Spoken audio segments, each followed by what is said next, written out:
মামুন। মামুন।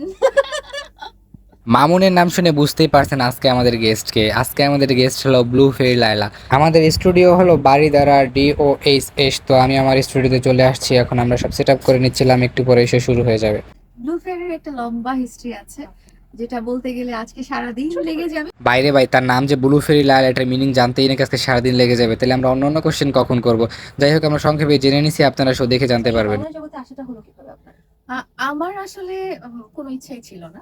যার নাকি অনলাইন জগতে আসার কোনো ইচ্ছাই ছিল না, অথচ এখন ফেসবুকে ঢুকলে নিউজ ফিডে বিভিন্ন পেজে শুধু তারই ভিডিও চলে আসে, তারই নিউজ চলে আসে। যাই হোক, চলেন আমরা একটা গেম খেলে আসি। পারছে না, পারছে না, পারছে না, এটাও পারছে না, আর পারছে না, পারছে না, একদম পারছে না। মামুন। মামুন।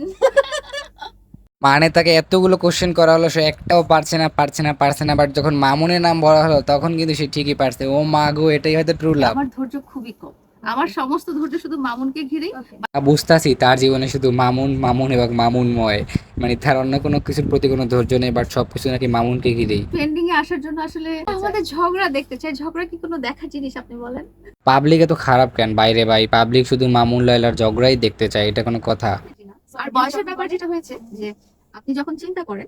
মামুন লালার বয়স নিয়ে কিন্তু অলওয়েজ আপনারা ট্রোল করতে থাকেন, তো এই বিষয়ে খুব সুন্দরভাবে আমাদের শোর মাধ্যমে উনি একটা ব্যাখ্যা দিয়েছেন, আমাদের শো দেখলেই বুঝতে পারবেন যে বয়স কোনো ব্যাপার না, সবকিছু মেন্টালিটির ব্যাপার। অনেকে বলে আপনারা মা ছেলে, সুগার মামি, সুগার মামি। কমেন্ট গুলো যখন পড়ি আমরা খুব এনজয় করে পড়ি। মানে মানুষদের মা ছেলে বলুক, সুগার মমি বলুক, তাতে তার কিচ্ছু দেয় আসে না। মূলত তার ভিডিও যে আপনারা দেখতেছেন, আপনার সামনে যে তার ভিডিও যাচ্ছে, আপনি পুরো ভিডিও ধৈর্য সহকারে দেখে একটা কমেন্ট করতেছেন, এতেই সে ধন্য। বিয়ের পর মেয়েদের কি বেড়ে যায়?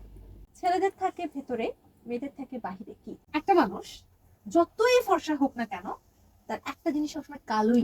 ধাঁধাগুলোর উত্তর যদি আপনার জানা থাকে তাহলে অবশ্যই কমেন্ট করে জানাবেন। আর লায়লা কতটি ধাঁধা পারলো, কতটি পারলো না, এটা জানতে হলে ঘুরে আসুন ফ্লাশ টকে ইউটিউব চ্যানেলে, এখানে ফুল ভিডিও অলরেডি আপলোড হয়ে গেছে। প্রেমে পড়ার মতো এত আনন্দদায়ক পৃথিবীতে কি আর কিছু আছে? আমি ভাই এ বিষয়ে কিছু জানি না, এ বিষয়ে মামুনি ভালো বলতে পারবে। যাই হোক, এই পর্যায়ে আমাদের ডায়লগ সেগমেন্ট শেষ হলো। আপনার লাইফ স্টোরি নিয়ে মুভি বানালে মুভির নাম কি হবে? আমার লাইফ স্টোরি নিয়ে যে মুভি বানানো হবে এটাই তো বুঝতে পারছি না। আলিফ ল্যালা। না না, আলিফ লায়লা কেন হবে, অবশ্যই মামুন লায়লা হবে, বাট এই মুভি না হয় ভালো। যাই হোক, সবাই ভালো থাকবেন, সুস্থ থাকবেন, দেখা হবে পরবর্তীতে নতুন কোনো গেস্টের সাথে। আর ব্লু ফ্রি লায়লার ফুল ভিডিও পেয়ে যাবেন আপনারা ফ্লাশ টক ইউটিউব চ্যানেলে।